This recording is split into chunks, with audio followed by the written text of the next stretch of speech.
Bank Singna relief camp ta Leiriba Sing, Ngamee AMADI Loumee Singda CHANABA loan Pinaba Angamba Thak Hotnabiyu HAINA, Chief Minister NONGTHOMBAM BIREN PHONGDOKKHRE. Wafam asing ase Chief Minister Secretariat ki Cabinet Hall na pangthokpa Manipuri State Cooperative Bank Limited ki Mayang Imphal amadi Moirang branch hangdokpagi thoramda bahakna phongdokkibani. Virtual gi khutangda Mayang Imphal amadi Moirang branch hangdokpagi thoram atuda Mayang Imphal AC gi MLA K Robindro, Moirang AC gi MLA J Santi, Chief Secretary Dr. Binit Jose, Manipuri State Cooperative Bank Limited ki Managing Director Vidyarani Ayakpam amadi Bank asigi makok thongba official kayana saruk yakhe. Thauram aduga mari lainana Chief Minister NONGTHOMBAM BIREN hai Manipuri State Cooperative Bank Limited na nupi amadi khunggangi mi sing thak wangkhatnaba honariba sing asi thagatle haukiba chahi manga asida bank asina lupa crore 13 lomge collateral free loan tongan ba self help group lising amaga chamaga marifutara manga da fangankibane bank asina startup ke thaushil asida chawna mating pangduna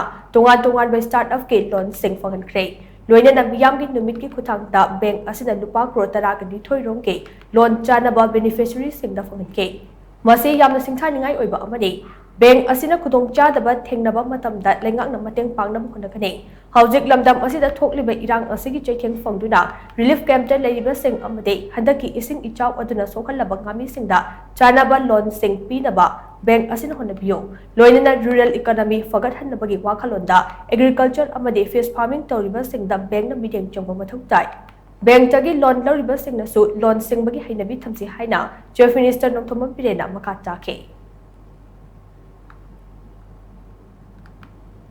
Khunggang da mafam du thengnaba mafam mi singya wana tarba mayam dogi moigi pamjaba moigi financial assistance pinor matamda bank ki loan ama tanaba da sathina wana misam praja sima thengnaba wa basingdu kokhan bada yam sauna matheng pangba saruk yaba bank amani hai basima dai appreciate tawninge aina amon noi MSCB gi daina appeal tawrisi any noi gi difficulties leba matamda chief secretary su leire finance tana biro Akoi government side ki madam mating panga ado in the meantime priorities relief camp da leiriba ising isauna mayu makai son graba awana tarba mayam sta hana angtang priority bibiraga madugi data ama khongkola kanda ma soina mating panga nabagi provision kamaina tawge dudi just noi bank da leiriba hana loina noi wakhal leiriba ngakani ado miyam prajana su bank ki niyom manipuri singi chanabi ama bank da gi paisa once phangra ga di singder su yabadong tawbudu ma thadong na si wakhal